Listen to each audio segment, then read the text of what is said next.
Bula, bienvenue and welcome to this session on sustainable financing for conservation action. We've got a great bunch of panelists and speakers with us here today. We're going to have a good Q&A session and really looking forward to diving into this topic in this area. Really salient one, especially picking up on some of the other sessions that we've been having this last couple of days. We've got a full list of people ahead of you. I'm going to introduce them as they present. We'll run through with those and then we'll have a lively Q&A session after that. So without further ado, I'd like to introduce Joanne Lee, who's a Sustainable Finance Specialist at WWF. Joanne, the floor is yours. Thank you very much for the introduction. Hi, everyone. Good morning, afternoon, evening. Let me share my screen to present.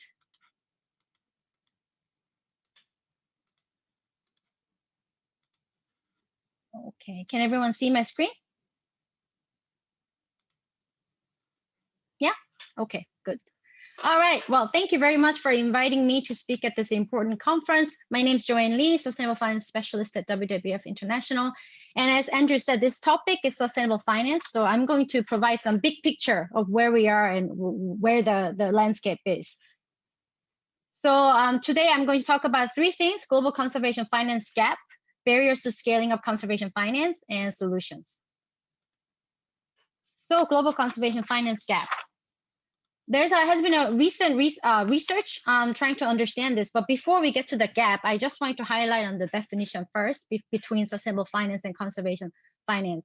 Sustainable finance, when we say it is usually ESG, so including environment, but also social and governance, and it would include regulation, taxonomy, etc., responsible investing. And if you go down to green finance, that's mostly finance for environment-related activities, right? Climate finance, as you know, it's activities financing for climate adaptation and mitigation. And there's some overlapping areas with conservation finance. And biodiversity finance, conservation finance refers to activities, incentives that manages capital for sustainable biodiversity management. And they're often interchangeably used. In terms of the size of the pile, the pool of money that we're talking about, sustainable finance, according to a research in 2018, it's about $30 trillion out there. And if you look down to the biodiversity conservation finance, it's much, much smaller pool of money, around $124, $143 billion estimated last year. So let's look further into this, the conservation financing as of 2019. You can see all the different sources that these researchers found out, starting from here, 57% domestic budgets and tax policy, going to natural infrastructure, biodiversity offsets, official development assistance, sustainable supply chains, green financial products, which I'll be talking about a little bit later, nature-based solutions and carbon markets, and finally, philanthropy and conservation NGOs. So these are different sources, but it's still, you can see that there's a huge gap between this number and what you saw earlier in sustainable finance. And so the research actually found out the financing gap to go from here in 2019 to 2030 to meet the estimated needs for global biodiversity conservation by 2030. So basically, we need to increase this number 5 to 7 times, which is a lot, and $711 billion may seem like a huge number, but it's about the same as the annual GDP of Switzerland. And also, I think it's less than how much the world spends on soft drinks and cigarettes a year. So and also, if you think about this number and compare that with all the trillions of dollars of government stimulus programs that we're seeing recently, you can see that we're not talking about an impossible number. This is doable. Now, talking about private sector capital, I think now we're looking at very, very big numbers. And I think this goes well with the title of this session, Dream Big. So you can see all the different sources of capital out there, including private sector debt to global stock market, government debt, sovereign wealth funds, private equity, philanthropy, and official development Hi, Joanne, assistance. sorry to interrupt. Would you mind slowing down a little bit for the translators? Sure. Thank you. Yes. So yeah, there are a lot of different financing sources here, and it's very important that we try to find ways to tap into this private capital in order to scale up and kind of try to meet the biodiversity conservation financing gap. So that's the point I wanted to make here. But to do this, if it's this easy to just tap into the private capital, maybe we wouldn't be seeing this financing gap. And it's difficult because there are barriers to scaling up conservation finance. So I kind of try to structure the problem set and the challenges that we're facing here. So the problem is, as I mentioned, there are relatively available public financing resources such as MDB, DFI funding, development aids, domestic fiscal budgets, grants. I think some of these are other fellow speakers will be touching on this later, but they are not sustainable and they're not scalable oftentimes. And as I mentioned earlier, we need to scale and mobilize private capital. And also, we need to seize the opportunities from the growth of sustainable finance, going back to the number that I showed you earlier, $30 trillion. But, it's not easy and there are challenges. Whoops, go back. So yeah, there are challenges of identifying and diversifying financing resources, challenges of designing sustainable revenue streams and managing risks. And there are lack of attractive conservation projects with impacts on the ground, and conservation projects tend to be heterogeneous. And finally, there's a challenge of utilizing innovative financing mechanisms. So, and also there are more challenges. These are not exclusive, there are more, but just to kind of hone in on these challenges and see what kind of solutions out there that we can explore further. So solutions. So I just wanted to lay out three things I want to suggest and to kind of set the scene for the rest of the discussion today. First is to build finance capacity and understand different funding resources. This is, I just took the screenshots from this platform that WWF and UNDP and other partners have worked on, stfinance.undp.org. It's called Financing Solutions for Sustainable Development Platform. If you go there, you can see various financing resources as you see on this slide, including biodiversity offsets, debt for nature swaps, green bonds, payments for ecosystem services, taxes. Some of them I'm sure you're familiar with. It's just that we know that there are many different sources, but it's often difficult to understand what each one is for and how we access them and how do we apply to get these funding, and then how do we actually contact different investors and funders and donors.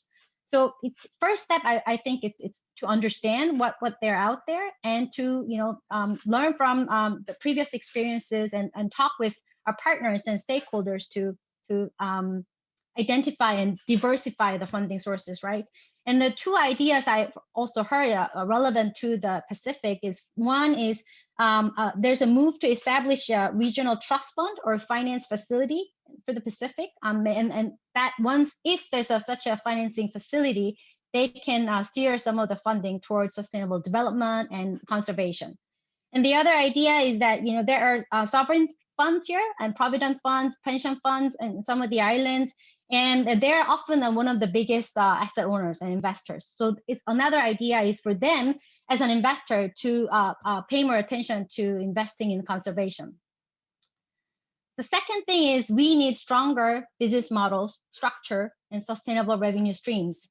And to do that, there are many things that you would often hear what we need, key ingredients. So some of them I could think of are nature-based solutions. This, I think, is one of the hottest buzzwords of the year. A lot of people are talking about it.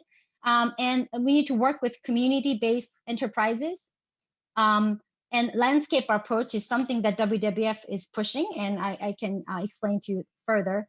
And it's very important to have some kind of technology-driven based business models that really help us making the strong business case. And also the importance of engaging supply chain. When I say supply chain, especially in the landscape setting, it's about, let's say, you would look at one company, let's say a textile company that's in your landscape, and they have their small enterprise. But if you look at that company's role in the whole supply chain and value chain of that industry, that one could be a supplier to another global company, like say, for example, H&M.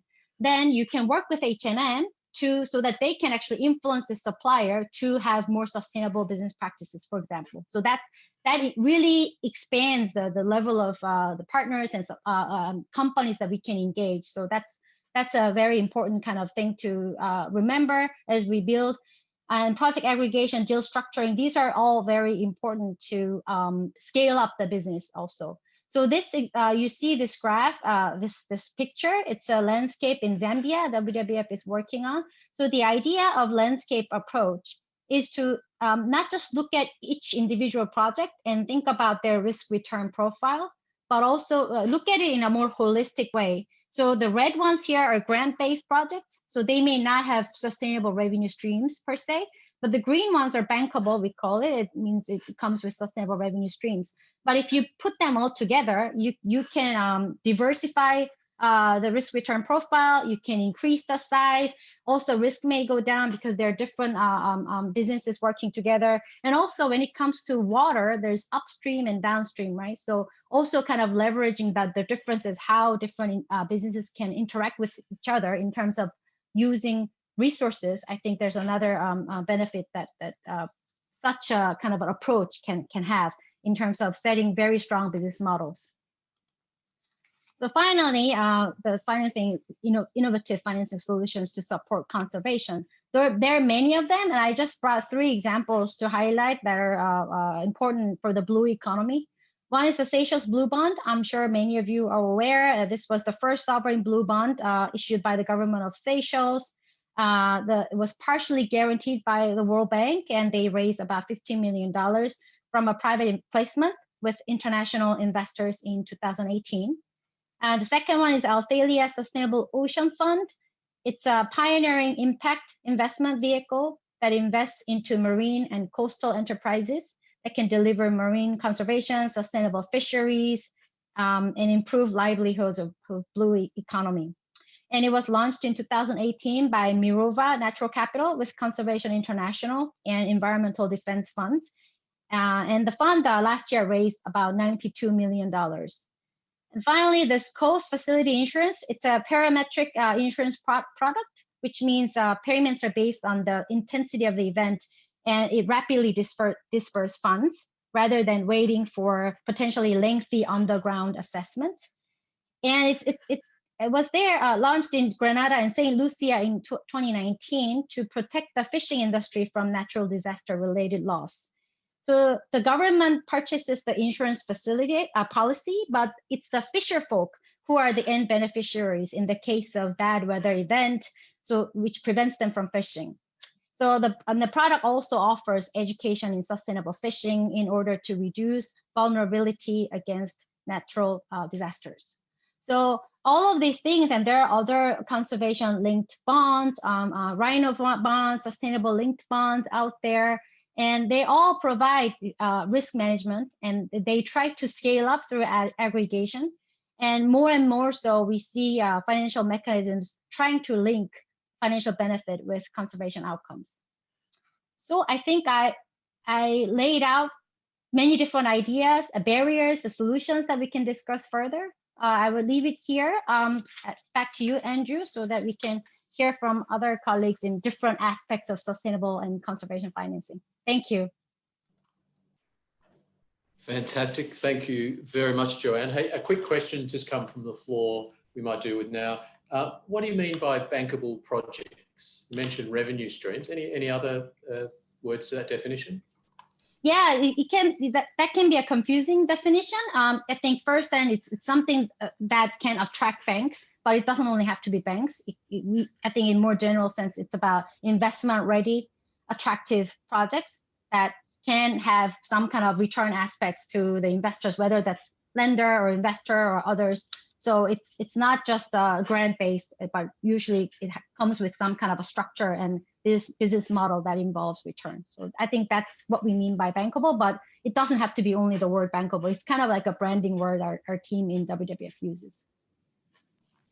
Fantastic, thank you. Yeah, we've been hearing that word a little bit from a few angles. It's good to hear. Something with a bit of a financial return on investment is a good start. Look, we're gonna. That's a really great overview. Some big questions there, some big numbers there as well. Oh my gosh, the difference between the private sector and the little bit of ODA at the bottom there. We're gonna go cut live to the finance gap, as it were, right now. Switzerland, 711 billion, about the GDP. My colleague, Carol Martinez, who's a senior grants manager, is joining us from Switzerland right now. Good morning and thanks for being with us, Carol, and I'll hand the floor over to you. Thank you so much, Andrew, and good afternoon, good morning for early birds in Europe. I will indeed present the asset and the role here of the grant mechanism, and more particularly the small grants. As Joanne fairly underlined, they are maybe not sustainable, but nevertheless, they have a key role, particularly for unlocking the potential. And we have two tangible great examples in this region, in the Pacific. I will start with the BEST program. It's actually a great example of political uptake from a bottom-up approach, since it's coming from a clear call and request from all the European territories and conservation stakeholders, making the clear case that Europe has to definitely find a solution for a dedicated mechanism for the conservation of the EU overseas. And actually this biodiversity is critical since it represents the biggest important part of Europe biodiversity that has international importance. Indeed, BEST is then targeting 7 regions of global importance, including the Pacific. And its aim is to facilitate access to all the stakeholders of the European overseas in order to unlock the initiative in the field of biodiversity conservation, but as well sustainable use of ecosystem and ecosystem services, to increase their capacity to access and to efficiently manage European funds, and to increase the visibility of the EU overseas as key contributor in terms of achieving not only the European biodiversity targets, but actually the global ones. So that way it has been foreseen as a very flexible scheme with a wide scope, not only dealing strictly census with biodiversity conservation, but as well open to sustainable use of biodiversity and ecosystem services. And in order to address the diversity of needs and capacities in the European territories, it is offering a diversity of grants from very small to medium grants. And they are quite accessible. And here we can see a first example of adaptation, since no co-funding were requested for the small grants. And you all know how the co-funding can be actually definitely a bottleneck in order to access to financial support. It has been a tailor skill in a way that the aim was really to let the stakeholders to define their own project in order to address really the needs on the grants. And in order to make this happening, the program has been providing support and capacity building. And actually, we capture all the efforts, and it makes in the Pacific regions over 600 people that were involved in project implementation, 81 people directly employed thanks to their small grants. And here you can see the magnitude and the real leverage effect of small grants. Around 300 education and awareness building has been actually organized thanks to different BEST projects in the regions. And more than, let's say, 800 individuals have been trained in the regions. So you can see as well that with little money, you can have important impact in the territories and the region. I gave you here the example of Vatura Island in French Polynesia. Thanks to small grants, actually, both the local coordinator, but as well stakeholders benefit from training in terms of project management, but as well in terms of biodiversity security. And we all know how it is critical for island biodiversity, but it has been as well a great opportunity to build sustainable partnership between the civil society and local authorities, to secure the budget and to diversify the funding of the local NGO, and to involve the local community around this project dealing with conservation of this endemic bird. In terms of impact, in order to set the scene, thanks to the different BEST projects in the Pacific, more than 20,000 square kilometers of marine and coastal area benefited from an enhanced management and conservation in the Pacific territories. Alien invasive alien species, it represents an effort over 30 square kilometers, and we all know how it is important. And in terms of species and very endemic and threatened species as well, despite it was mainly small grants, we have been able to cover and to update the status of 100 species, to assess and to update the status of new species, and to even discover a new species in New Caledonia. And 33 endangered species benefit from direct protection conservation measures. So to date, actually, it makes a total of 28 projects funded in the Pacific. I say to date because there is an ongoing call, and we got so far 81 new proposals in the Pacific. So you see as well the mobilization effect of such a mechanism. And the 28 funded projects have been actually mainly dealing with more grants presented and submitted by local organizations. So here you can see as well, again, how can small grants can enable the local organization. I will move to another grant mechanism that built actually from this BEST program, I mean the BioPAMA program. It has three main pillars. It is actually about supporting protected areas and conserve areas in ACP countries in terms of management and governance. And one of these pillars is about a funding and action component. Its overall budget is about 21 million. And the main point is to support field projects in pilot area and priority landscape. The objective of this action component is definitely to support, again, the long-term conservation and sustainable use of biodiversity in the ACP countries, including the Pacific one, to enhance the capacity of national agencies, but as well to support the sustainable livelihoods of local communities. So here again, we come back to how we can enable local organization, civil society, along the national agencies. Same approach in terms of supporting diversity of stakeholders through different types of grants, from small grants to medium grants. Again, because the needs and the capacity are not the same, we wanted to offer this set of, I would say, financial support options. And to date, thanks to the different calls we organize, we have been able to award already nine grants, and this represents 61 protected and conserved area in the Pacific regions, for a budget of more than 1,300,000 euros. So in terms of lesson learned, what we can say is that despite the fact that they are small, actually they have a critical role and can provide an important impact in terms of enabling local stakeholders, enabling the diverse set of stakeholders in order to have their say and to conduct their own activities. And this importance is not tangible only at the local level or territorial level, but as well at the regional and international level. When you enable actually local stakeholders and citizens, you make definitely a clear difference as you are mobilizing, you are unlocking a new potential and energy in order to support conservation action.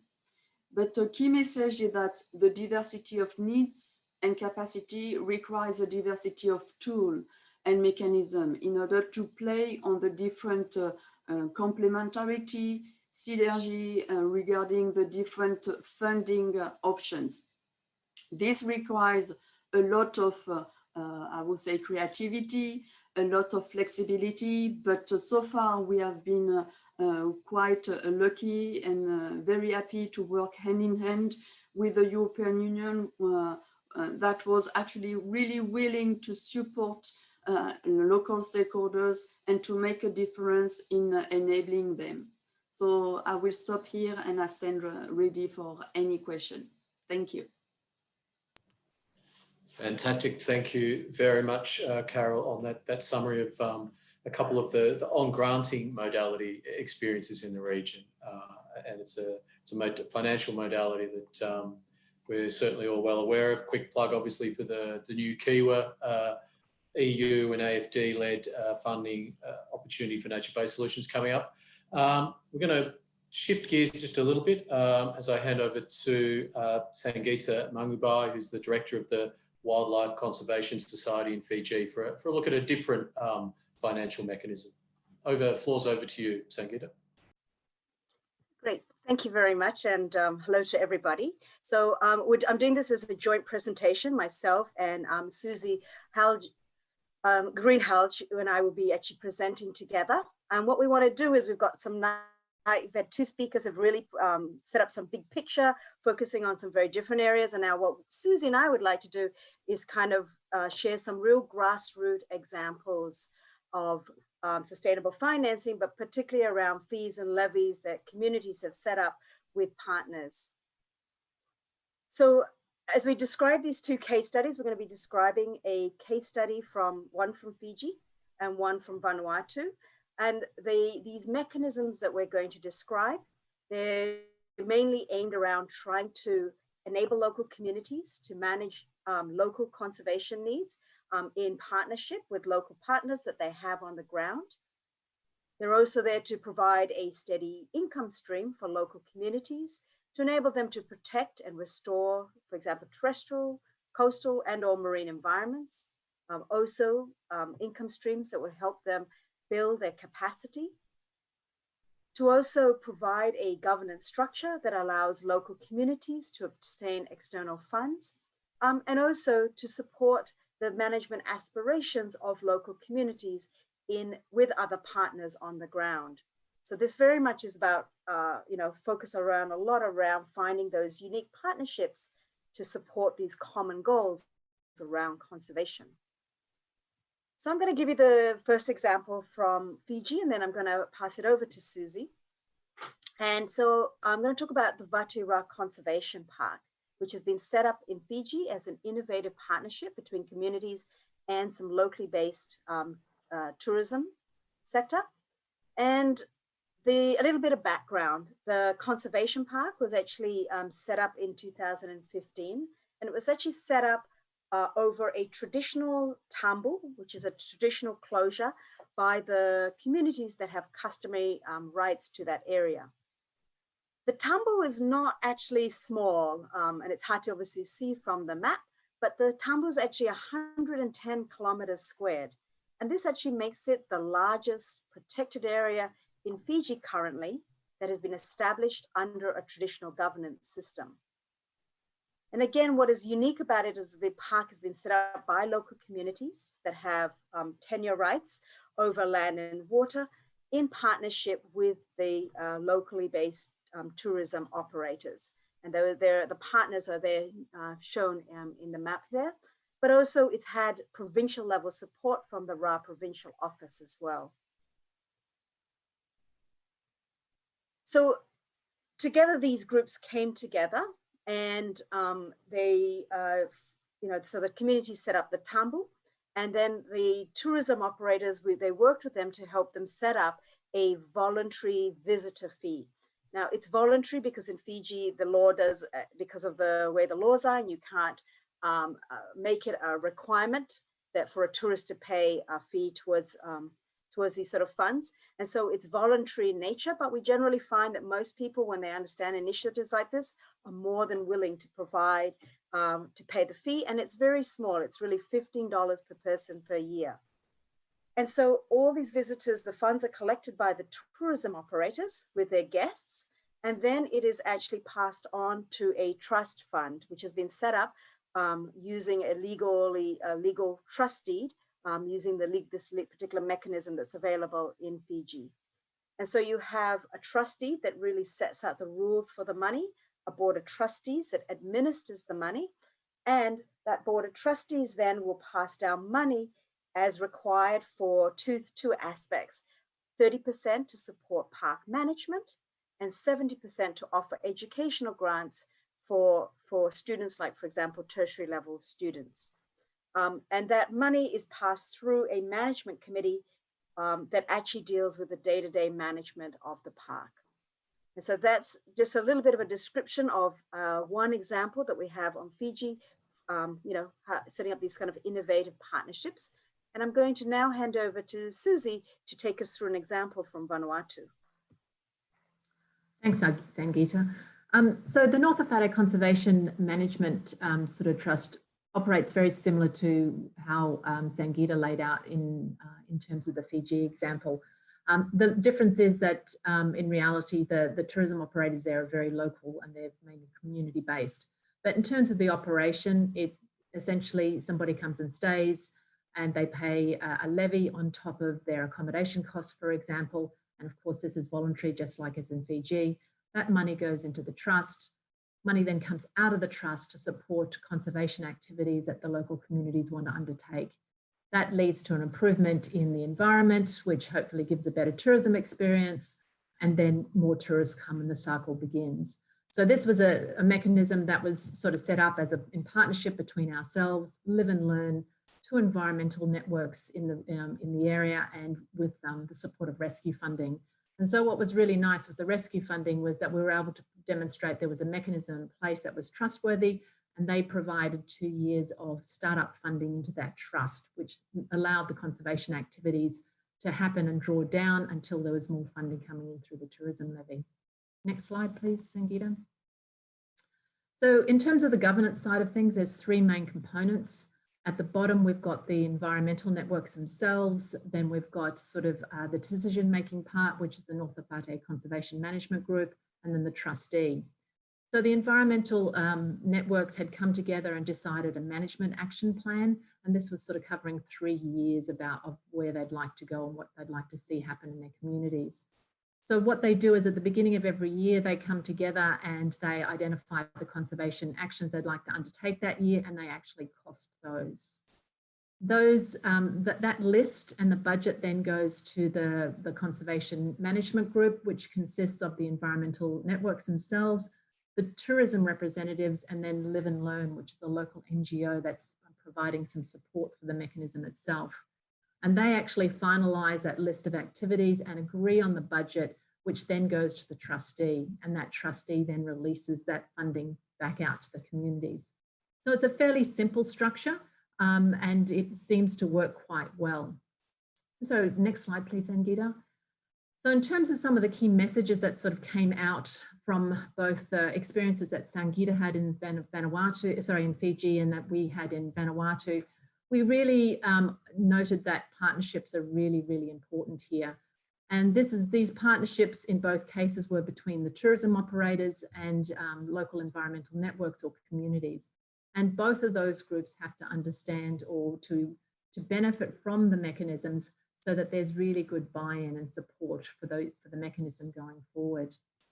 The other thing that we noted was that the legal documents really require very careful drafting. And some of the things that we noted during the process was that these legal documents, in this case usually trust documents, really needed to provide liability protection for all parties, provide or make sure that the levy payments were protected and they didn't go somewhere else, provide some sort of flexibility to allow external or different types of funds to come in, and also to keep transaction costs or administration costs to a minimum. We also noticed that the trust mechanisms alongside the levy was really, really helpful.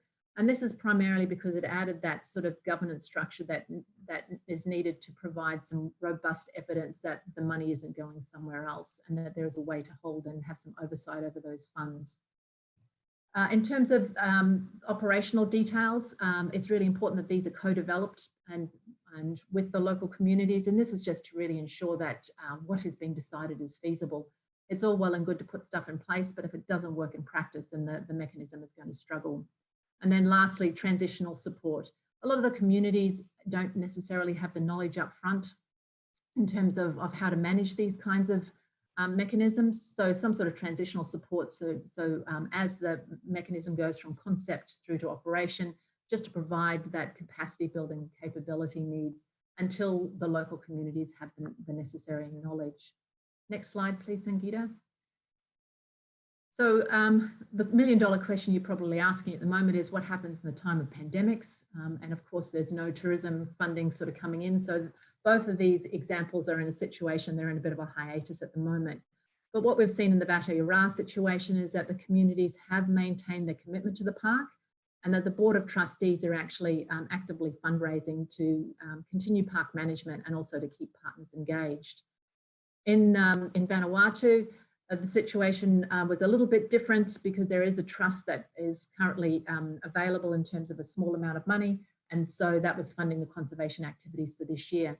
But what we've been able to do is pivot some of that funding away from some of the conservation activities to sustainable agricultural activities. And this is to actually support the communities during the tourism downturn. Next slide. So just lastly, in conclusion, in reality, you've really got to find the type of incentives that keep communities and the partners committed to the mechanism. And so in the case of North Vate, it was about improving the environment, which gives better tourism experience, which brings more tourists, which brings more money back into the communities. So that was kind of an example of how that might fit through. What we did notice is that these mechanisms, when they're led by local communities, do start to directly benefit from those. So it enables them to identify the conservation priorities that are important for their communities. It supports members of their community to actually undertake the conservation activities, which gives them employment, but also helps build their capacity. And then there's some direct benefits, for example, scholarships in the case of the Vatura example, and of course the improved environment.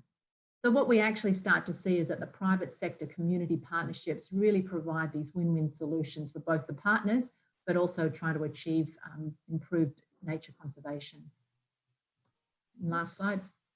So with that just sort of gives you a brief overview of two mechanisms that have used tourism levies and trusts together and how they're sort of operating in two different parts of the Pacific. Thank you. Fantastic. Thank you, Sangeeta and Susie, who I didn't introduce, and that double-handed, she's the portfolio leader at the Manakai Whenua Land Care Research. Really great little snapshot there of, as you said, a slightly different modality and mechanism with the trusts and levy fee model combined. So now we're going to move on to our next panelist, Gwendolyn Sisio. She's the coordinator of the Environmental Planning and Coordination Unit at the Palau Ministry of Natural Resources, Environment and Tourism. Gwendolyn, I'll hand over the floor to you. Thank you, Vatura. Let me so hopefully my presentation will be short, but this is an example at the national level of a sustainable financing mechanism that we have. So in 2013, during the 9th Pacific Conference, we actually presented this mechanism of a green fee that tourists pay into a fund. And at that time, we had just started and we had proposed that this is what we're hoping will work. And it's been 7 years since then, and I'm happy to say that the funding mechanism we have in Palau is working, but as it was noted with the previous speakers, that it's an option. We have not, it doesn't fully meet the needs of the protected areas network, but that it at least helps a little. So just a brief overview, the green fee is basically a fee that is paid by foreign visitors. And we say foreign visitors because it's not just the tourists that come in, it's any foreign visitor that comes in, even if they're coming in for business and such. So they pay it's called the Palau Pristine Environmental Fee. And of that fee, $15 of it per visitor is then deposited into the Palau Protected Areas Network Fund. And this fund was created by law in conjunction with the Palau Protected Areas Network. So this fee is required to be paid out by the government who collects the funding to the Palau Protected Areas Network Fund. It is an office that was placed outside of the government to manage this funding, so that the funding is not kept at the government, but that there is a Palau Protected Areas Network office that is within the government that works directly with the state governments. So what you see is, this is a sample of the green fee. So for example, in fiscal year 2019, the total amount of green fee that was collected for the year was 1.4 million. And then the percentage you see as a breakdown is the percentage required by law. And then we do have a PAN fund board that oversees this funding mechanism to ensure that it is allocated as it should be. If you notice, we have an 5% that is set for an endowment fund, as well as 9% that's allocated for a reserve fund. And I will go through this as we go along, but this is the normal allocation that we do for the green fee. So when the money is deposited in September, it has to be deposited at the end of the fiscal year, which is September, because then it's allocated in October for the next fiscal year. So as I showed before, there was a 5% fee money that's taken out of the green fee that's given into an endowment fund. This is the endowment fund that is kept at the Micronesia Conservation Trust as part of the Micronesia Challenge, where other countries are also part of that, such as the Marshall Islands, as well as the Federated States of Micronesia. In 2018, Palau met its endowment mark of $10 million. And in 2019, we actually, in a way, we tested the process of then drawing down the interest that is generated each year and then adding it onto the green fee.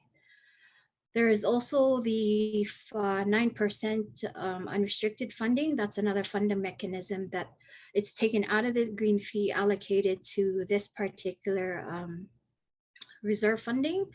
And the goal of this funding is that by the time we reach 5 million, again, it's another investment where we can draw down the interest to then supplement the work, the green fee, so that the money can be increased for the work on the ground.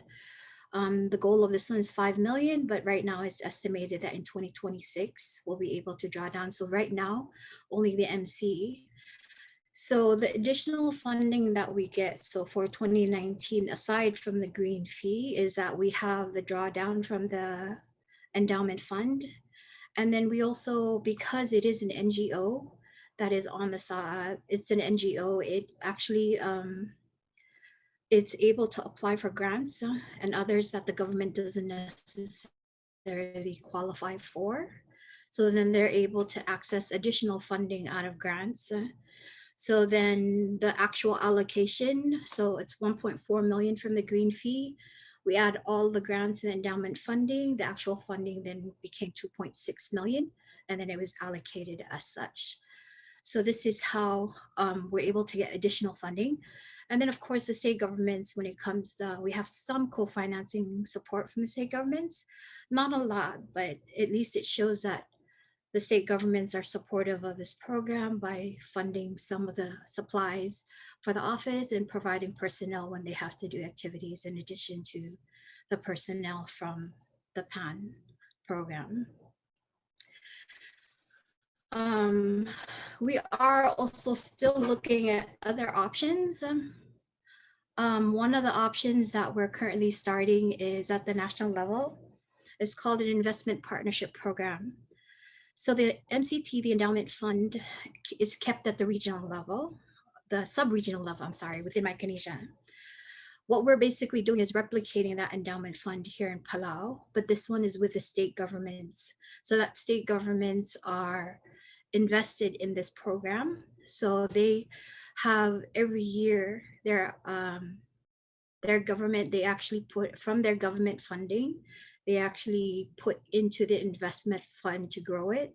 And that investment is theirs and their own, that they can draw down specifically for the state. So this is relying on their commitment for this program. The more money they put into to their own endowment, the higher their interest, and therefore a higher money funding to come and support their program. So that's the investment partnership. But also at the state level, we have other programs. One of the things is the Rock Island fee for Corsair government.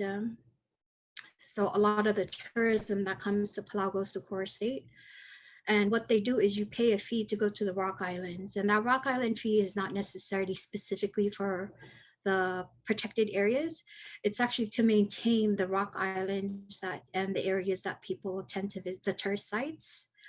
But a portion of that fee is also providing funding for the Department of Conservation and Law Enforcement that provides the services for maintaining the protected area, the protected areas within Core State that are within the Rock Island Southern Lagoon. And that's how they're also supporting the conservation efforts within their state.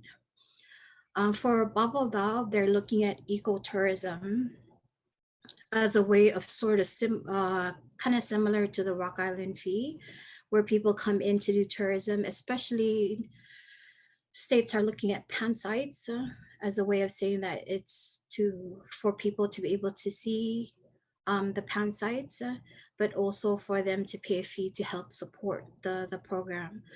But the ecotourism, because of COVID-19, the development has always been, when we look at tourism, we look at foreign visitors. So now the idea now is looking, especially with COVID, is looking at ecotourism that also meets the interests and needs of locals, so that they can also explore these pan sites, so they can know more about some of these pan sites, but also still pay a fee that also helps generate funding, even at times like this when there's no tourism. The other initiatives that we're also looking at are also attaching fees to development, because even with the pandemic, although there are no tourism, development is still occurring in country. And then to also look at fisheries, because fisheries is also still occurring even with the closure of our borders. So those are some of the options that we're also looking at as potential funding mechanisms to support the protected areas network. And that's it. Thank you. Fantastic. Thanks so much, Gwendolyn. Really good to learn more about the Palau Green Fees model and how that's set up and divested, etc. I know there's an environmental and climate adaptation levy in Fiji. It's a different model, but look at there's some similarities cutting across that. But I think Palau's leading in that, a really good one. So we've got a few questions in the chat room, and I think some of the team here are answering them directly as well. There's some really specific ones, but I thought I wanted to cut back to the overarching topic here and maybe get some thoughts from some of the panelists. We're looking, you know, we started out with a look at what the big global finance picture looks like and the opportunities there and the need to tap into those opportunities. And I guess that question around how often our modalities around financing conservation are technically, they're often not sustainable or scalable.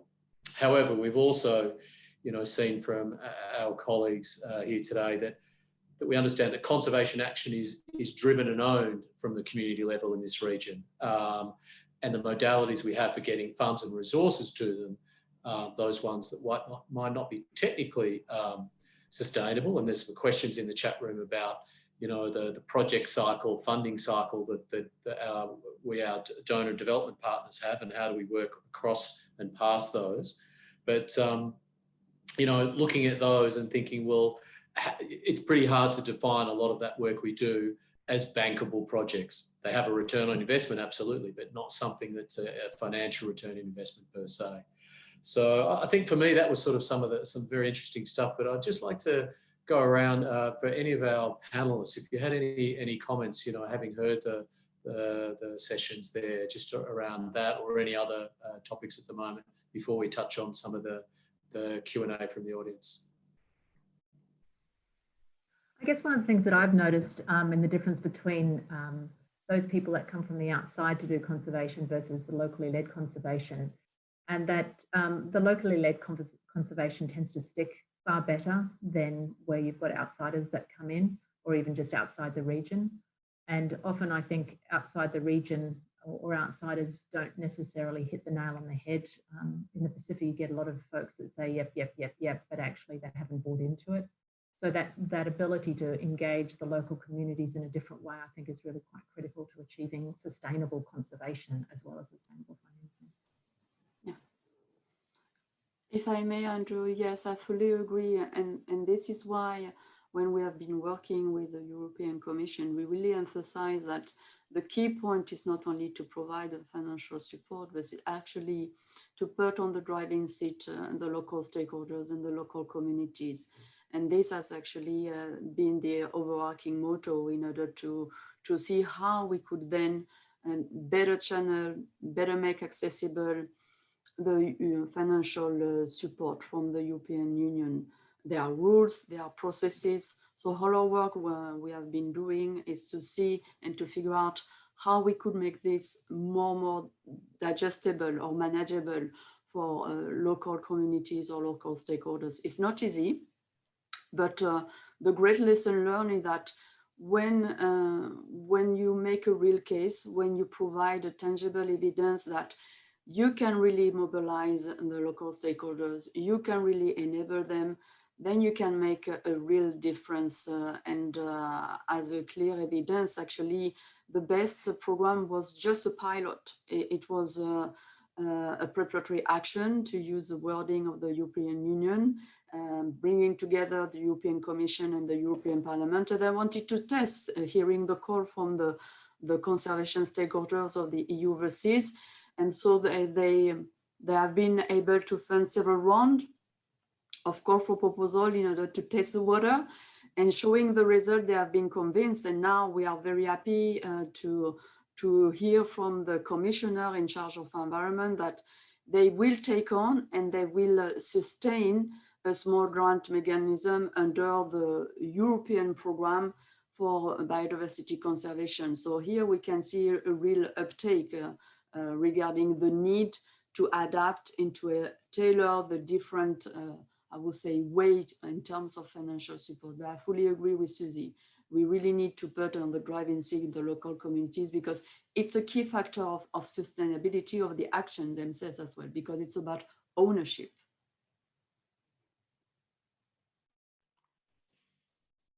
Fantastic, thank you, Carol. I've got a question I'd like to throw to you, Gwendolyn.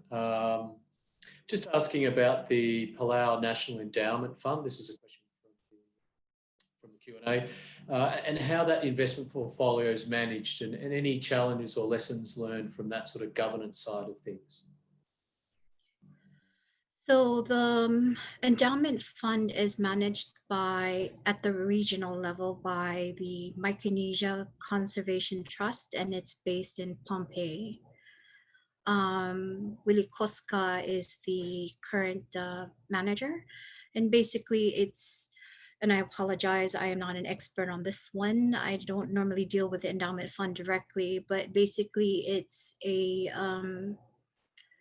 we have a stockbroker that manages basically, and it's not just, but the reason why it's a good fund, it's funding from Palau, FSM, and Marshall Islands. So it's a large pool of funding that basically then is invested, and then we receive, based on the percentage of our funding, we receive that investment back, and that's the money that we're given every year as a drawdown. And Palau has the option of either allowing that money to then go back into the endowment fund, or draw it down to the country and then utilizing that funding for the fiscal year. I apologize if that is not a complete explanation. That's great, Gwendolyn. Thanks. It really gives me a much better sense on that. Thank you. Joanne, I'm going to throw a question to you. You mentioned community-based enterprises and I was just at the session of building resilient economies earlier today, and Matana Taki was talking about, some of the challenges they have with working at the private sector level around that. Any thoughts? And also for my colleagues, my fellow panelists here, around the community-based enterprises. How do we can work well with communities, but once it becomes a business, that's a real challenge to the granting model. The EU, for example, won't go anywhere near that. So any thoughts from anyone on that side of the house? I think my colleagues will be much better placed to answer the question, but I do agree that it's really important. So attracting new sources of financing is one thing, but maintaining the existing sources of capital and making it stick, I think that's another challenge here. And I think as Carol and Susie and Sangeeta all mentioned, I think it's really important to engage local communities. And if they're actually coming out of the community-based enterprises, even better in terms of ownership and sustainability. But I'll hand over to you guys. If I may, Andrew, actually, they are not so, I would say, against local community enterprise. And as an example, as part of the BioPAMA program, in order to support sustainable livelihoods of communities, they are quite open to see how the action component can support alternative livelihoods, alternative source of proteins, for instance. So this can lead to husbandry, this can lead to little business as well. So they are not so, I would say, against. They are quite open as long as it's really supporting the local communities in terms of sustainability of their livelihoods, and how this, again, this support can be a quick starter, a way to help them to deploy new activities.